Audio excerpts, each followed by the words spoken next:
Hey everybody, welcome to the channel. Hey, I got a new device in this week that I've really been looking forward to receiving and being able to do a review on it. And that's the iFlyTek AINote 2, the 10.65-inch device, the bigger brother to the 8-inch iFlyTek AINote Air 2 that I reviewed probably 4 or 5 months ago. And if you remember in that review, I said it was a very good device. It had a few shortfalls that would make it a little frustrating for some users, but overall I recommended that device. On this one, I look forward to telling you my thoughts on this. This is an unsponsored review, and when I say unsponsored, they're not paying me to do the review, and they did not provide the device. I bought this from Amazon on my own, so the views and opinions that you hear today are uninfluenced by anything that the company would want. They have not had any editorial control over this. As a matter of fact, they'll be watching it maybe at the same time that you are. So this is the device. It is incredibly thin.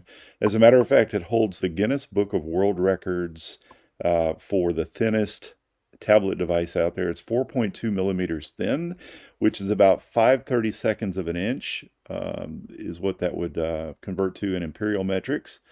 It's very light as well. It is 295 grams, which is about 10.41, I think, ounces in imperial metrics. But it's also a very premium build.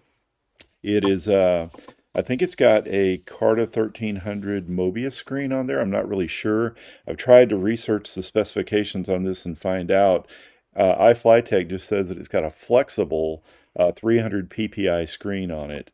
When you look at the device itself, it's got very, of course, as I said, it's very thin, but it's also got like a little bit of a channel that's just enough to where it's visible that goes all the way around the device that gives it a little bit of I guess, a little bit of a grippiness to it.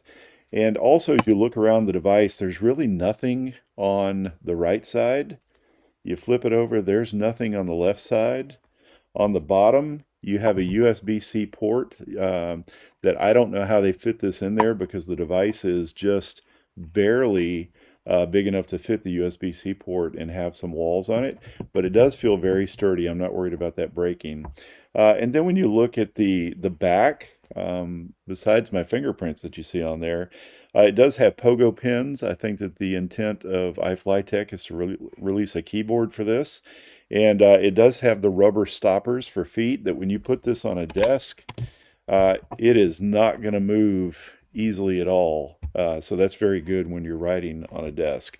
On the top side of the device, we've got a power button that also has a built-in fingerprint sensor, which I really love that.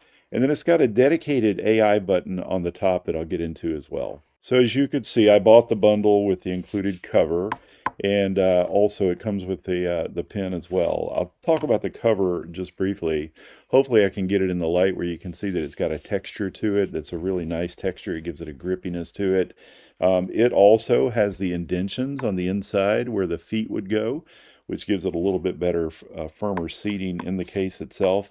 It's got a hideaway pen flap. If you choose not to use the pen flap, you can just hide this away. If you want to use the pen flap, I can't slide the device because the feet are gripping my desk. But if you want to use the pen flap, you can certainly do so. The pen itself has a flat edge. Actually, it's a little bit beveled concave to where if you just wanted to attach it to the device, it attaches close to the top. And it's a very firm attachment. As a matter of fact, without the case on there, I can hold the device with the pen when it's in place without any issue. I'm not supporting anything else. I'm just holding the device with the pen. So it's a very strong magnetic attachment, which is a good thing. But when you do have it in the case, let me go ahead and put that in there as well. And I put this in the pen strap. It's a very tight, you can feel the magnetic attachment there as well. And it's just a very good overall package. Along the front of the device, and it has this in common with the smaller 8-inch device as well, you have an AI capacitive touch button here, and then you also have a quick notes button here that when you get ready to use those, you can just swipe over. It recognizes that gesture, and it'll bring up the AI chat, And then over here, you can start a quick note by just sliding from the right side of the screen over to the left side. So continuing on talking about the hardware, this has, I believe it's a similar screen to the ViWoods AI paper. It's a very high contrast, a very good white background on the screen. It is non-front lit, and it's also 300 ppi. Not sure if it's carded 1300 Mobius, but like I said before, they do say that it's a flexible screen. As you run your fingers across the screen, you can kind of feel some of the components underneath it. I'm not really worried that that's going to damage anything, but you can kind of feel some hills and valleys as you run your fingers across it. From a battery standpoint, this has a 4,000 milliamp battery. They rated it 14 days of normal use. I believe that that's probably capable of making those numbers. I spent a long time last night, probably 5 or 6 hours last night, just writing the notes for this review, and the battery drain was very acceptable to me. I did not track what it went from and to, but I was very happy that the drain was not that bad. So let's continue to talk about some of the specifications. From RAM and storage, this comes with 4 gigabytes of RAM, 64 gigabytes of storage. There is no expandable SD card slot on this device. And when I look at settings for how much is already used, I'll go into About, and it looks like I'm using 25.5 gigs out of 64 gigabytes are already used. That's most of that's by the system firmware.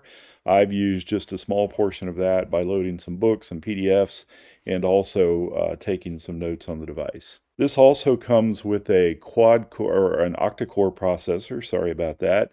It is the Rockchip RK3576 running at 2.2 gigahertz. At least that's what I've been able to obtain by searching the web. The device is very snappy. It's much faster than the 8-inch device was before. That one had a little bit of a lag. It's also got some age on it, but not anything that was crippling. But this is a much faster device than the older Air 2. For connectivity, it has Wi-Fi 6 and Bluetooth 5.4. I cannot tell that on the device. At least I've not been able to find that on the device, but I was able to look that up on the web to get that. One of the unique hardware features that also ties into some software features of this device is the fact that it has a 4-microphone array, just like its smaller sibling does, where you've got a microphone here, here, here, and here, that when you use this to take meeting notes or to record meeting notes, it has the ability to detect where the speaker is located in the room based on which microphone is picking that up. And when it transcribes your notes, it can identify speaker 1, 2, 3, 4. I haven't tried it with more than 4 people. I don't know that it works. It may continue to use some sort of a algorithm to detect where somebody's located in the room to have additional speakers. I look forward to trying that out as I take it to work. Good news on the Stylus. Let's talk about that real quick. I mentioned that it does have a kind of like a concave carve out in this, so it could fit around the edges of the device very nicely and helps that magnetic attention. It also comes with a button that's programmable. I use it for the Smart Pen, and we'll talk about that when we get into the software, but that's a very powerful feature. It also does have an eraser that is kind of flat. It works very well on this device. And then, of course, it's got a replaceable tip here. This is a Wacom EMR stylus. It's not an active stylus. It does not require any kind of charging. And I've also tested the device with 3 or 4 other stylus that I have for different devices, and it works well with all of those. It has 4,096 levels of pressure sensitivity, and the writing feel on this feels like a dry erase marker that's slightly dried out. And what I mean by that, I actually get a little bit of squeakiness on it, and you can see some of the stuff that I've been doing on here and testing. Let me get to a blank page, but it sometimes gets a little squeaky, sort of like the Books Note Air 5C did. But what I was able to do on this also is take a microfiber cloth, just dampen it where the tip of your finger is going to be, and then run that across the device, the entire device. And if there's any kind of a coating on this from the factory on the film that's on the device, It helps remove some of that coating and makes the writing feel much better. It has a tremendously good writing feel. I would say that it is very similar to the ViWoods AI paper in how the writing feels. I will also say this: I've tried a ceramic nib uh, pen on this device, and I'm going to say that ceramic on this device, and it happens to be that I use the ViWoods C1 ceramic device on this, and I have to say that when I write on this with the ceramic pen, it feels so similar to the Remarkable Paper Pro that it absolutely feels wonderful. As I've said in previous videos, I think that the Remarkable Paper Pro is one of my favorite devices to write on because of that writing feel.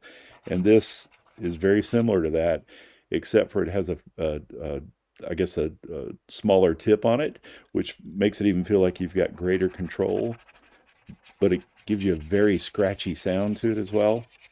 And it does that with the included stylus as well, but that sounds more like a dry erase on a dry erase board. I don't typically score reviews. As a matter of fact, I typically don't do reviews. I typically just do first impressions, which this is kind of a combination of a first impression and really a review. And I'm mostly touching on note-taking functions and the calendar or the schedule. I'll get into a little bit of some other stuff in an additional video. But if I were to score the hardware on this, I would have to give it 9 of 10, maybe even 9.5 out of 10. It is just an extremely premium device that is wonderful to use. The only things that I would mark off for it is that the pen loop on the cover is a little thin, and I mentioned that about the Air 2 as well. It was thin on that as well. There's really, the cover itself, I know that they wanted to keep that thin so that it didn't add bulk to the device, but the cover is also extremely thin, so it's a little flexible. Maybe, I don't know if it's going to provide, the level of protection, if it's in a book bag or something like that. I'm sure that it will, but I would say maybe a little bit thicker cover. If I can get one through a third party later, I would probably do that. Maybe a premium leather cover as well. So let's get into the software of the device. This is definitely a notes-centric device, and I really like that because that's what I use E-Ink for, is for taking notes. And so when you look at the home screen, and I'll call this the home screen, it defaults to having your notes take up the majority of the space here. And then you can see the view of your notes either in like a thumbnail, or you can also look at it as a list if you prefer to do it that way. I like the thumbnail. Of course, you can see more of the name of the file when you do a list, but that's just up to you. You're in your preference is what you want. I'm going to put it back to the grid is what they call it. We have a strip that runs down the left side of the screen. This has our Notes app on it, and you can look at all notes. You have a default folder, which is where things go by default. That makes sense there. And then you can set up, one of the things that I had a major gripe about on the 8-inch device, the Air 2, was that you only had one level of folders to be able to put your notes in. So organization was a little bit limited on that.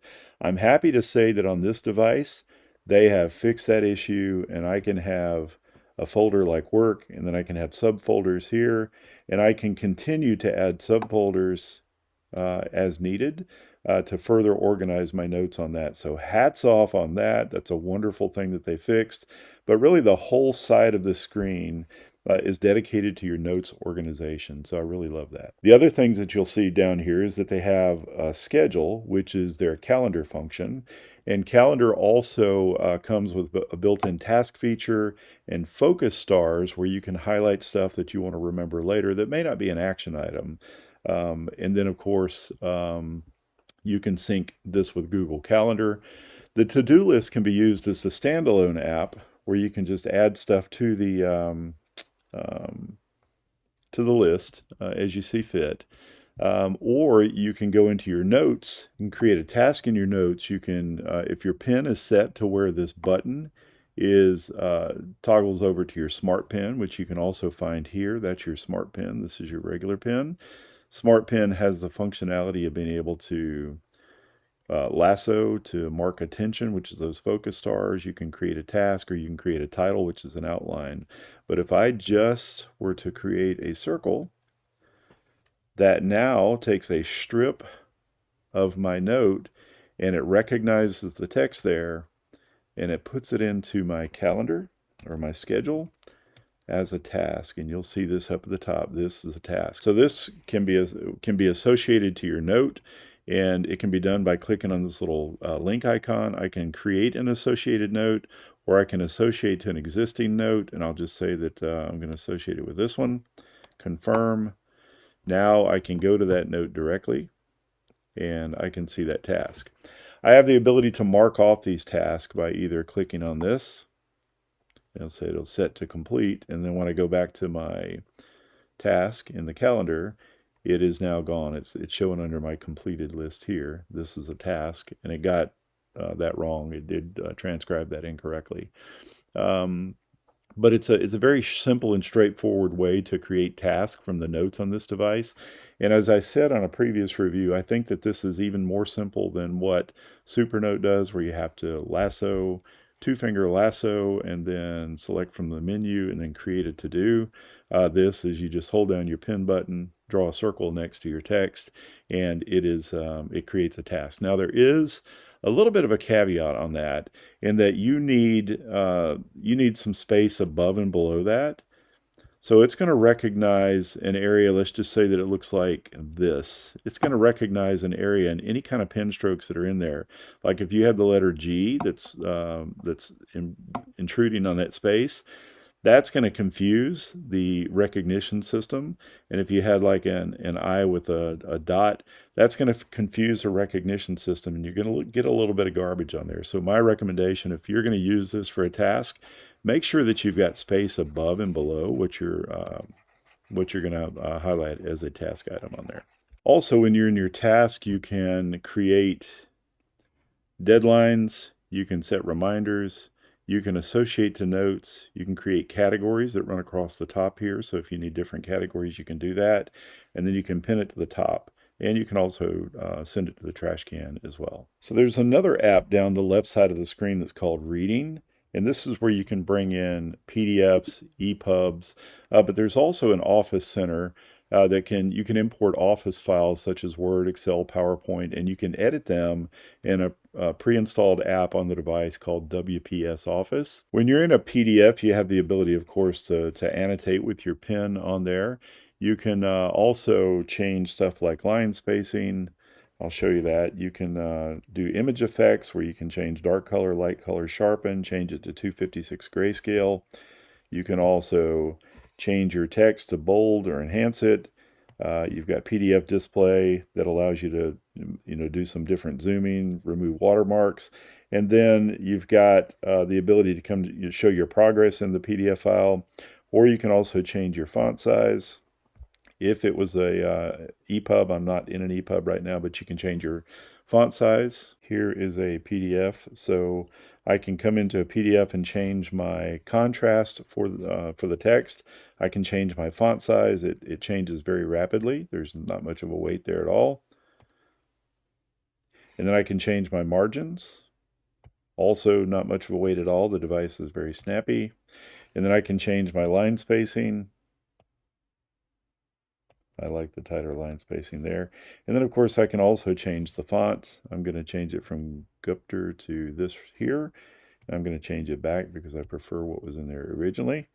And then under More, as I said before, you've got all these things in an EPUB that you also had in a PDF file. Along the bottom, you've got some additional icons. It does have a built-in email app. I'm not going to show that to you because I do have my Gmail set up, and I don't want any sensitive emails to be shown. But it will work only with the Gmail application right now, or the Gmail system right now. But we also have another icon where you can install apps. It does have the Google Play Store, as you can see here. I've downloaded and installed a small set of apps. The installation guide, Files, Cloud Drive, and WPS Office and Google Play Store were installed when I got the device. Everything else I have added to it since I got the device. So back to the Notes feature, and I'm going to spend most of the time on this video talking about the Notes. One of the gripes, the major issues that I had with the 8-inch device was that you had to choose when you started a note whether that note was going to be a handwritten note or if it was going to be a recording. And both of those note types were handled separately. Now, you could also annotate on a recording, but they were two different file types. So I had to choose that on at the front side. They have decided to consolidate those functions, which I hugely applaud, into one note type. So I can start this note. It gives me a couple of icons at the bottom. It's kind of a reminder, hey, let's set a title. I'll just call this test title confirm. It is prompting me to select, well, that is the, I guess, a couple of different, I guess it's my two most recently used templates. And then under more, I can look at some additional templates here. I like to use the line to medium, and I'll tell you why in just a few minutes, why this helps throughout the system.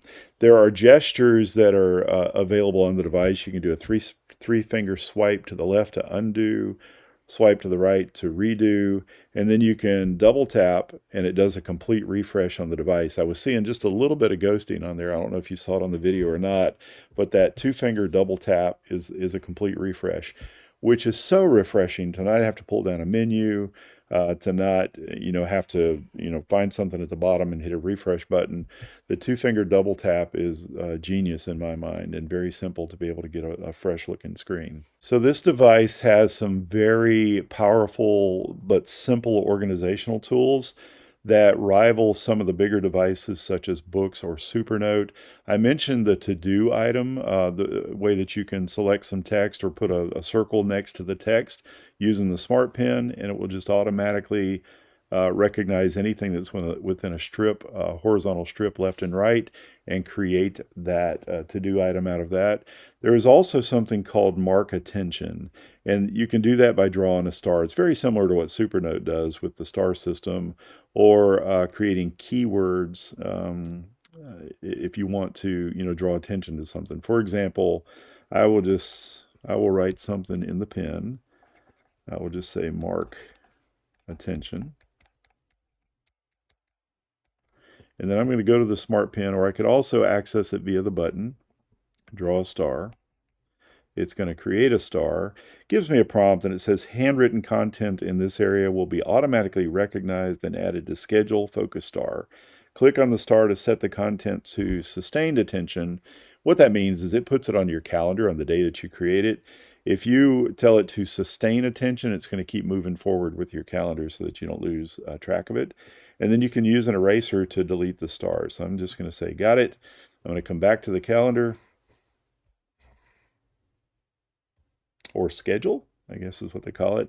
And then I can come over here to the focus stars, and I'm having a little bit of trouble with the recognition. It's when I'm not on camera, it's doing a much better job of doing this, but that is what I marked for attention.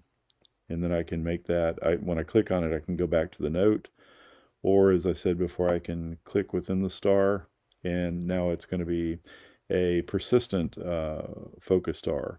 So also when I'm in a note, I can create titles. And let me show you how I can delete this. So I can turn it over and use the eraser and delete that star. It says confirm erasure of the star. Once erased, it's not recoverable. I'm going to confirm that. And you can see I didn't make any effort to make my handwriting recognizable. So that's my problem. If I write like I normally do, and I did in my testing, it recognizes my handwriting pretty easily. But I can create, if I've got a multi-page document, and I'll show you the notes that I took for this review. If I've got a multiple page document, which this one is, I think it's 19 pages long, I can create titles or headers or outlines, depending on if you're familiar with Supernote, they call them headers. In books, they call them outline. And I can do that also with the Smart Pen. I can come over and create a triangle. Now it says content written here is auto-recognized and added to page management markers. Tap the marker to view the triangle's title. Tap the triangle again to show the associated writing area. Erase to remove the triangle. So this is going to create a header out of this, and I still do recommend having space below and above. So it's going to get a little confused because the recognition area went into the second line here. But when I come into the page overview, I have two different options here. I can look at just the pages, or I can look what it's calling mark, which I'm thinking is probably like a bookmark. And then it shows me the titles that I've created. I can go back to any particular page. This is a title. This is a subtitle, or a second title rather. And my recognition is not doing well on that. I'm not sure if that's, I mean, I think my handwriting here is pretty well, so that may be an opportunity with the system to be able to recognize that better. So we'll see if that improves over time. When I look back at the page overview and I go to mark, it looks like the font and the spacing of what is here is a little odd, and it just looks a little odd. The formatting's a little odd. So I think they have an opportunity to maybe dress this up and refine it a little bit more and make that work a little bit better. You are limited to one level of titles, or yeah, titles is what they call them here, unlike on like the books devices where you can have sub outlines as well. So the last thing that I wanted to show you under the Smart Pen is that you have the ability to lasso when the Smart Pen is either selected here on the menu or selected via the pen. And I'll show you how to do this with a pen. So when there's two different functionalities that you can get out of the button with a pen. So if I press the pen and hold it down, since I did this away from the device, it's going to act as an eraser. And I'll show you that again. However, if I start close to the screen, and I hold it down, now it becomes a lasso. And that is all depending on how close you get to the screen when you depress the pen. So there's very limited functionality when you lasso your handwritten notes on this thing. And this is a major shortfall in my opinion. I've reached out to the company to see if there's plans to improve this. You can also, you can also create a task here just like you could with drawing a circle, or going directly into the task app in the schedule and creating one there. You can do an AI search based on the recognized text that it has here, or you can clear out, or you can just cancel and back out of what you've done. The major thing that is missing here is cut, copy, and paste. I've already had the need as I was writing the notes on this to be able to copy something or cut it, move it to a different page, and I'm unable to do that. That's a major shortfall of this device currently. The good news is that it's fixable via software, and hopefully that will be fixed soon. You also have the ability to drag this around the screen. I mentioned when I did the smaller Air 2 8-inch device review that when you tried to drag that around the screen, it was you didn't see the smooth movement like you do here, where you can place it with precision on the smaller device. You could move it several inches and then it would finally just catch up with you all of a sudden. So a huge improvement in the performance of this device, or software optimization, I'm not sure which one. So I'll go back into the pen selection here to show you what's available. So there's 8 different pens that are available. The best that I can tell you is what they are. This is a ballpoint. This is a fountain pen. This is a fine liner. This may be, I'm not sure what that is. I prefer the fine liner. This is a pencil. This is a highlighter, a paintbrush, and then a calligraphy pen as well. Each one of the pens, you have 5 different thicknesses that you can choose from. They are not customizable. You cannot click them again and then fine tune that. And then on the eraser, you have 4 different sizes for your eraser tip as well. You can also add text to your notes. The implementation of this, in my opinion, is not very well done for a device of this premium look and feel, and all the features that it has. They have chosen to make text insertion very similar to what Remarkable does, where the opportunity is to make it more Supernote-like or books-like by adding text boxes. I'll show you what happens.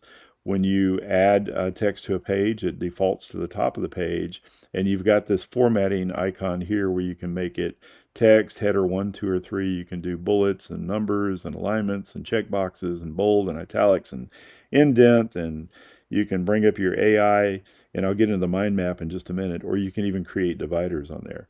Now, the text doesn't have to go there. I mean, I can come down here and insert it. So that is a little bit better than what Remarkable allows you to do. I can choose where on the page I want that text to be inserted, and then I can just simply put it there. This also supports copy and pasting from other apps. Like if you wanted to copy something from an EPUB or a PDF, you could bring it in here. I've also tried it with third-party apps such as Kindle or my Bible app, which is Olive Tree Bible Study. I can copy in those applications and come back here and paste them in this application. When I do paste them, and I don't have anything to paste right now, I will show you that real quick. So I'm in my Olive Tree Bible Study app. I'm just going to highlight some text. I'm not going to worry about if I'm at the beginning or ending of a line. I'm just going to copy. All right, that's copied the text to the clipboard. I'm going to go back to my notes, and now I can hold down my finger to the right of that there, and I can say paste. The thing that is cool about this is if you're using the medium ruled line template, your text very closely follows those lines. If you choose a different ruled line, like a small or a large, it's still going to be the spacing that is used on the medium. So I prefer medium anyway, so that's I'm very happy that it works with a medium. If you prefer to write smaller or bigger and you want to insert text in there, you're going to have a little bit less of a good experience with that, at least as far as if you're concerned with it lining up with the lines. But that does work very well. I can also come in here and create bullets or numbers.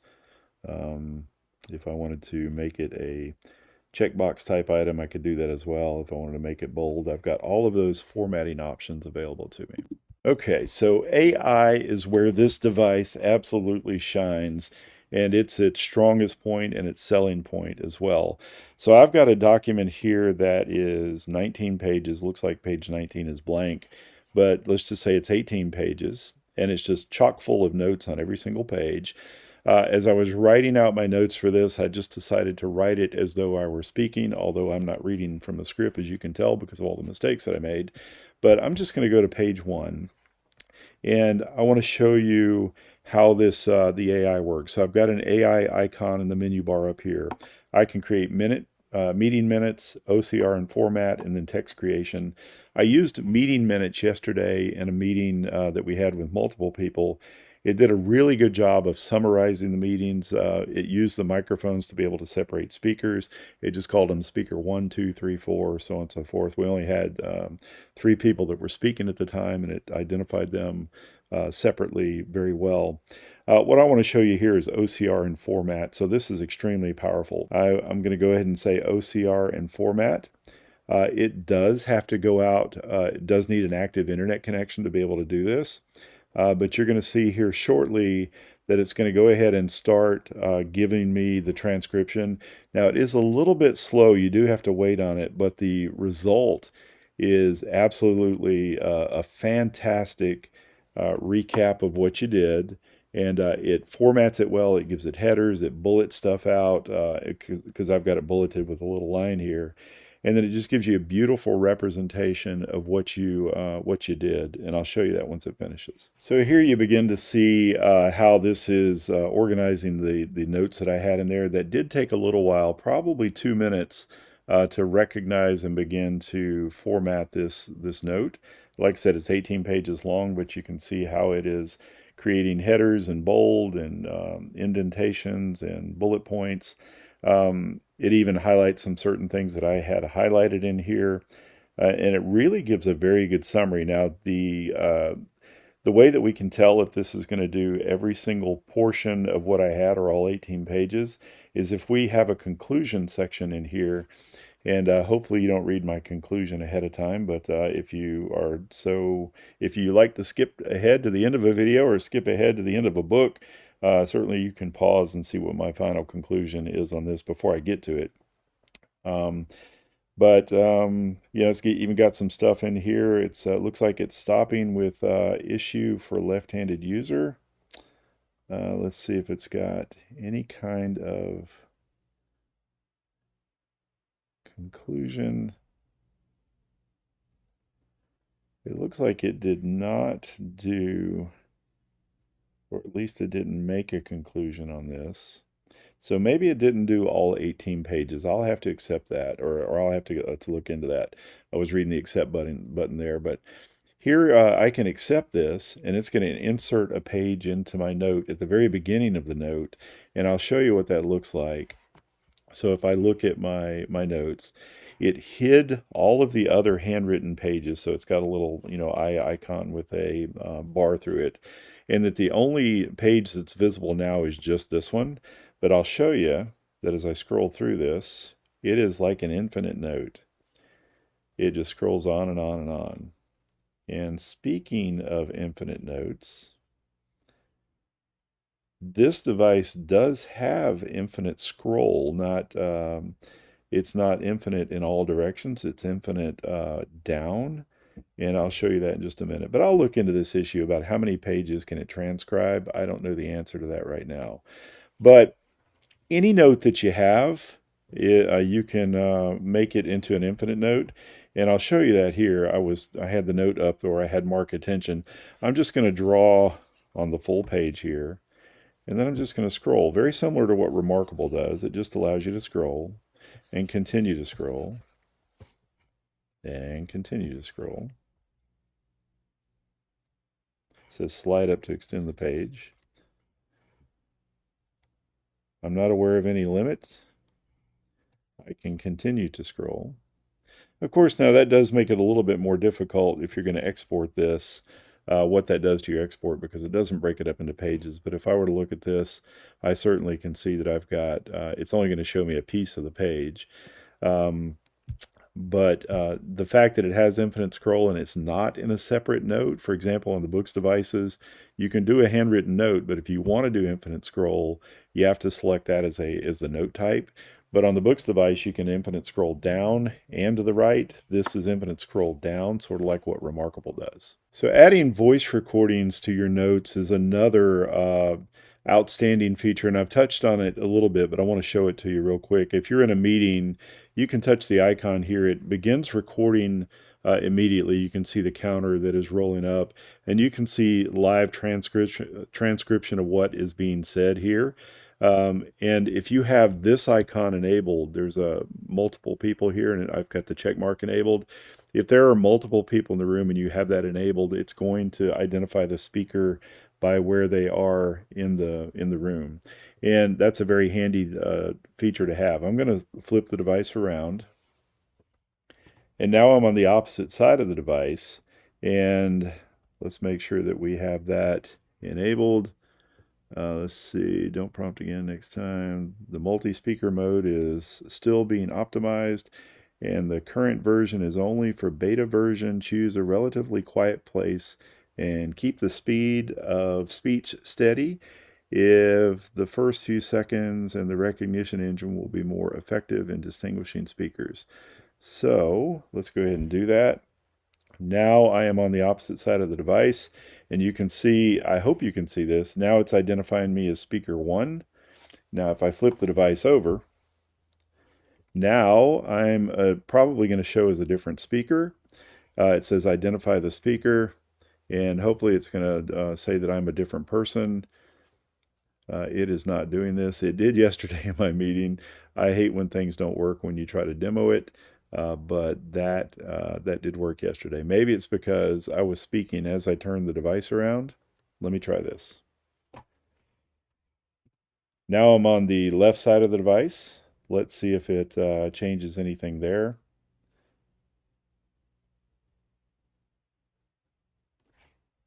It did not.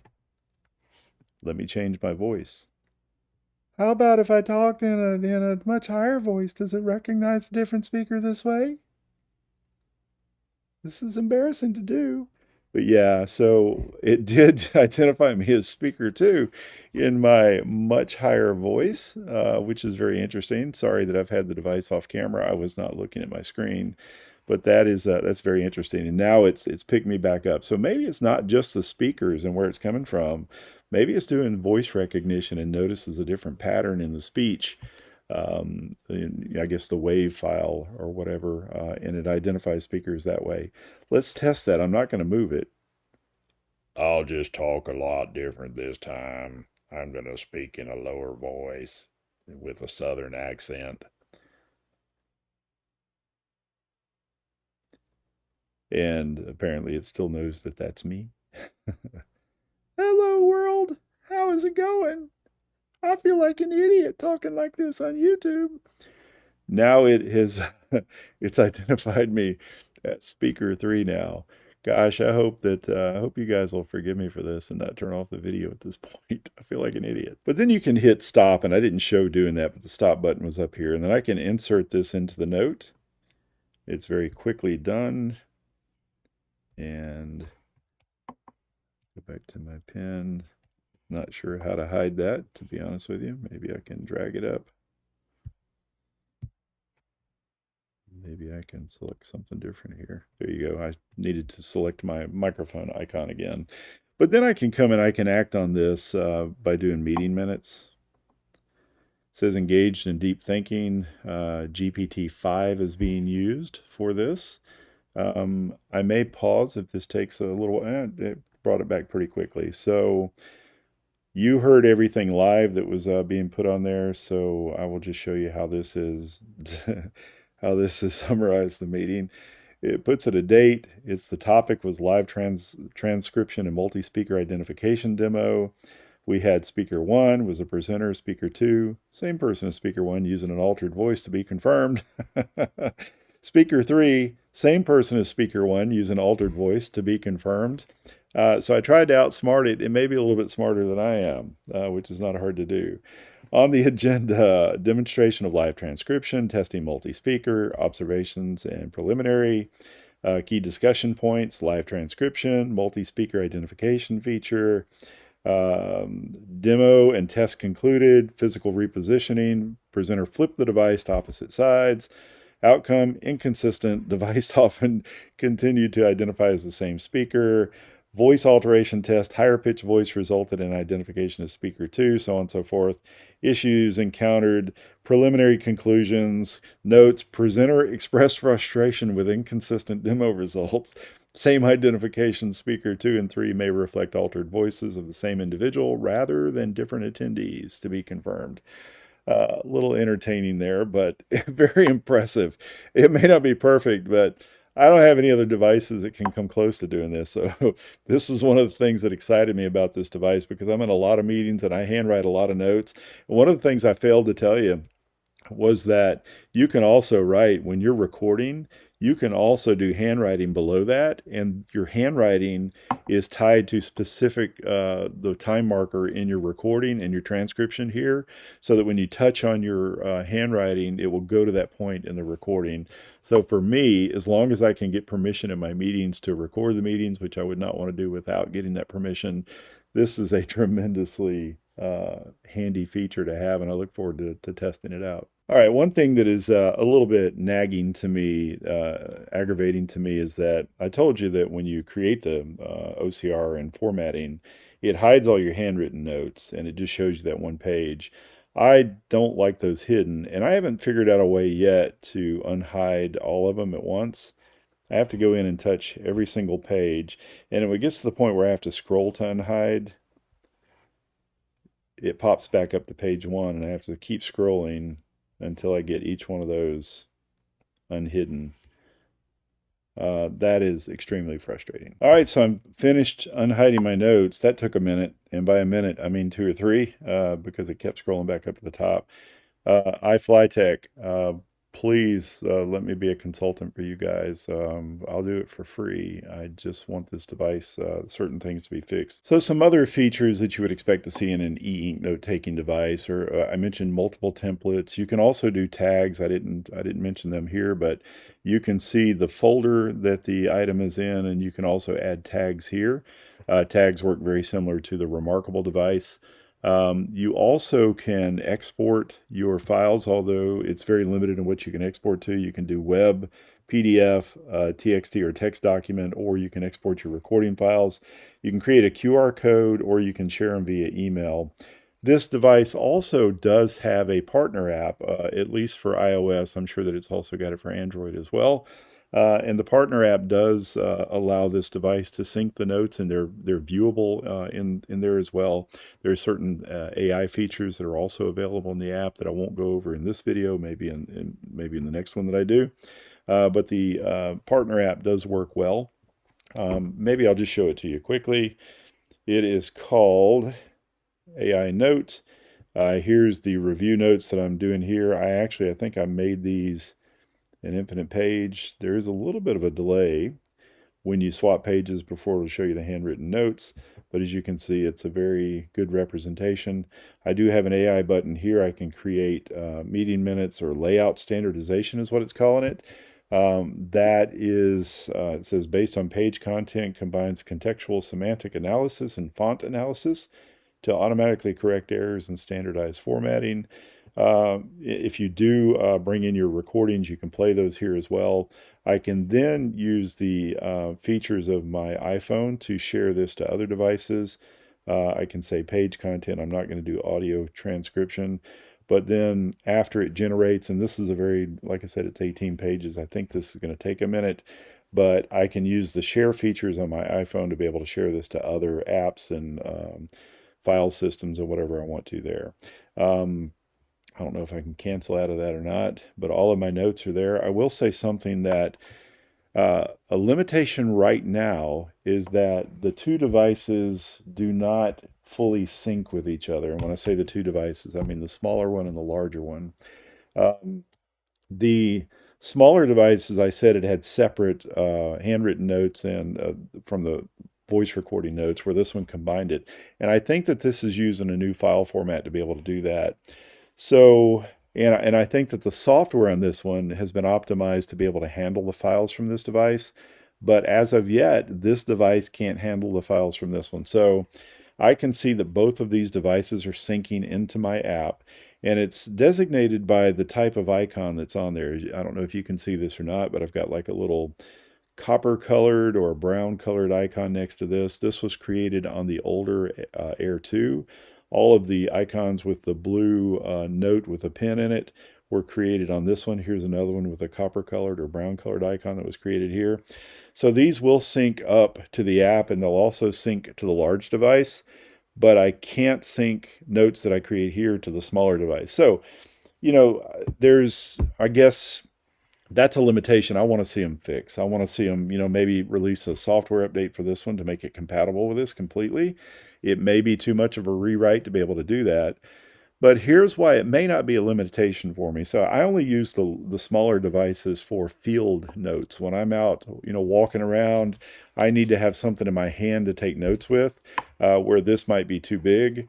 I could use this device and feel certain that it's going to get into my big device. If I call this my main device, this is just a supplemental. I think that that is less of an issue because of that. But they do need to fix that. So here's an exciting feature that I certainly don't want to leave out. This has the ability to create mind maps, and I'm going to go ahead and just name this something here. This has the ability to create handwritten mind maps, and you do that by hitting the plus sign here. You can either add a new page or you can create a mind map, and this is so simple to do, it's crazy. You've got all your different pen options over here. You start off with this thing, the central theme. I can edit it and make it whatever I want to. Let's just say main level. And then I can add to this by touching on it. I can hit the plus sign, and it'll create an extension of that where I can either type or I can handwrite in there if I wanted to. I'll just call this test. I think that's going to convert it to text. If I'm not mistaken, it does. But I can continue to create mind maps. I can also get a little fancy with this. All right, I said you can get a little fancy with this. I had to change something real quick, but I can click on something here, and now I've got the ability I can handwrite here and change that from text to handwriting. And then I've also got the ability to create an extension of this going to the right, where I can create a bifurcated, I guess, mind map here, and I can continue to add levels to that if I want to. And then I can come off of this, create an extension, and then also do levels off of that. This is just really cool. I recently had to create an org chart, and I did it via PowerPoint, creating text boxes and putting stuff in there. It did not have to be fancy. It could have been something as easy as this. This is so much faster than what I did. And like I said, you can use handwriting or you can use text in there. I don't think you have the ability to move stuff around. It kind of stays in the structure that it has, but you can also delete, and get rid of stuff or whatever. Holding down on it, you can delete, copy. When it says fold, I'll show you what fold means. Like if I wanted to bring this back in and collapse those, I can say fold. It'll bring those in, but it still shows me that I got three extensions off of this piece here. If I wanted to fold in the main level, I could do that. And then I could also expand that as such. Okay, so before I leave notes and get into calendar briefly, and then we'll wrap up this video, I won't spend much time in the calendar at all. But one of the things that I find extremely frustrating about this device, and iFlyTek, if you're listening, please fix this ASAP. I'm a lefty, so when I write, I'm just going to start a new page here. When I write, I curl my hand over and oh my goodness, what just happened? So let me go back and find that note. I don't remember which note I was in. Maybe it was this one. But the close icon is right here. I can't change it. I can't move it. In my hand, when I go to write at the top of the page, I hit that every single time, and I'm constantly closing the note. I do have the ability to collapse the menu over here. That's okay. They do give you the functionality of the smart pen is what I'm missing. I can activate the smart pen through my button. I would have to open the menu to add text or do any AI functionality. The cool thing, and that I think they were thinking ahead of this, but also when I have this collapsed, I don't have the ability now to be able to change my pen or my thickness or whatever. So they put this in the drop-down menu here. You can select your pens, you can select your thicknesses here. So if I wanted to make that a little bit thicker, I could do it just by a swipe down, select that, and then begin writing. My menu's gone. Thank goodness that that is there. And that's really a very nice implementation. I'm glad that they put it in that drop-down menu.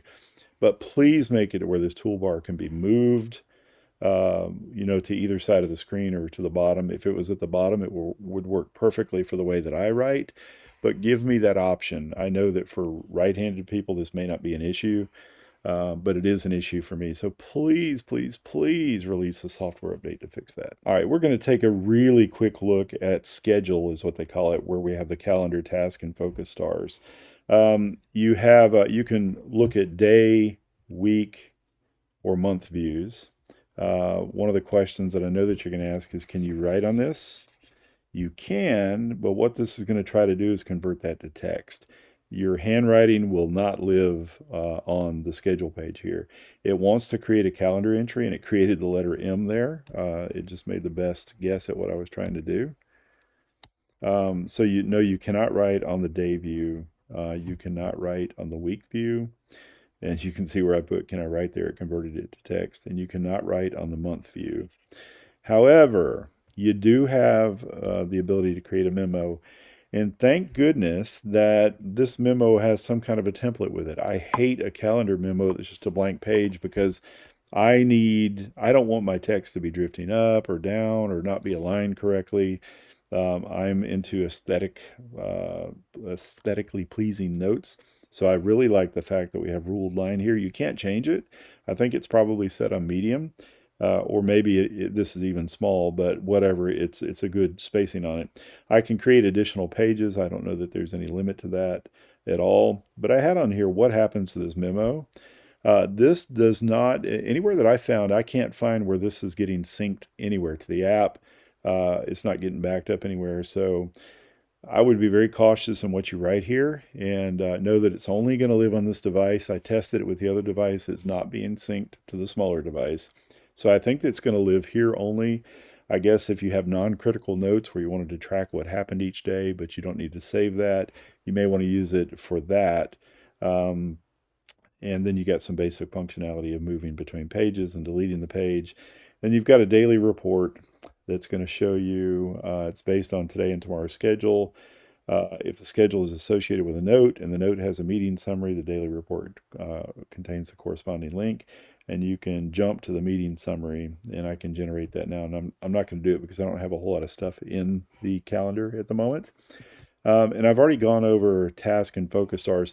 One of the things that I haven't mentioned is that this seems to be a persistent icon here. It looks like it's, multiple pages.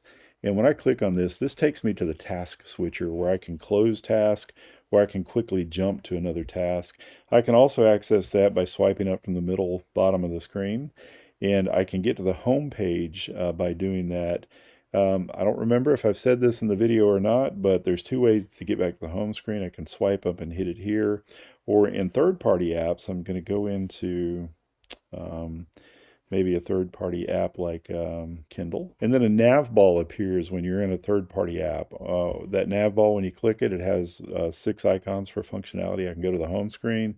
I can bring up my multitasking view. I can do the drop-down pop-up, which is here. I can show or hide my display settings where I can change DPI. I can make those custom. You can enter a DPI value to change it, sort of like you can do in the books at Inkwise Center. I can change different app displays or speed modes, and I can change my contrast ratio here. I can also use a back button, or I can hide my NavBall altogether, which I don't want to do that in third-party apps, but a little bit of functionality there, but some, it's usually a couple of clicks to get back to the home screen, 2 clicks there, or if I swipe up from the bottom, that's 1 swipe and then 1 click to get me back to the home screen. All right, so the last thing that we'll look at is searching the device, and you can search in several different places. I'll just do it from here. I'm going to search my notes. Let's go ahead and create a note with a unique word. Maybe we'll create the word YouTube. And recognition is pretty quick on this, so I'm going to go ahead and exit out of here. Let's go ahead and search the word YouTube. And it found the note that I just created. And when I search it and I get to the page, if I've got a page full of handwritten notes, it's going to highlight the word that was found in the search. I can also, find previous and next instances of that, but it was the only one result that we had on the device. So searching or recognition in the background is immediate, and searching is very quick on this device. So that's my initial look and initial review of the iFlyTek AINote 2. A lot of positive things about this device. As I said, I was really looking forward to it because I reviewed the Air 2, the smaller 8-inch device, several months back, and was very impressed with it. It was a little bit janky, and there were some things I didn't like that they fixed here, such as the subfolders, having the separate handwritten notes and the recording notes now is combined into one. So they've really done a good job of making this a better cohesive type device and with better organizational features. I mentioned some things in there that I would love to see them fix. Most of what I mentioned is correctable by a software update. So, I'm going to hold out faith that they do fix that. If those things are critical to you and you don't want a device that, for example, you can't cut, copy, and paste your handwritten notes on, don't buy it because you don't want to, I guess, trust that that feature is going to be added at some later time. If that's not mission critical to you and the other things that I mentioned that are some current shortcomings, I want to give you my recommendation on this device. So would I recommend the device? Yes, I would. Yes, I would. This is this device is very, very unique in its AI capabilities. The writing feel is wonderful. The screen is bright and has very good contrast on it, very similar to the ViWoods AI paper. The overall experience feels much better than it did when I first reviewed the Air 2. The software has been updated. It's on Android 14. Google Play Store adds a lot of functionality to this. The few shortcomings that I mentioned, like I said, can be fixed via software, I think. Hopefully they will fix it. I have reached out to the company to find out if those are on some future plan to address as far as issues. But I would wholeheartedly recommend this device.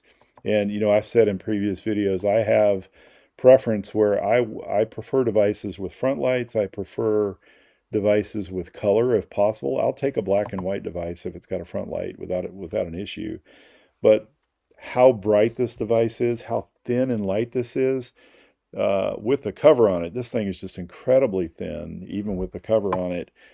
This thing is hard not to fall in love with.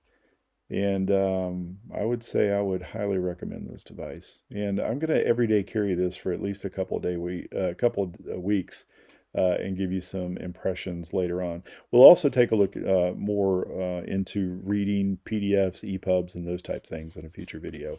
If you found this video useful or helpful, please like and subscribe, and we'll see you in the next video.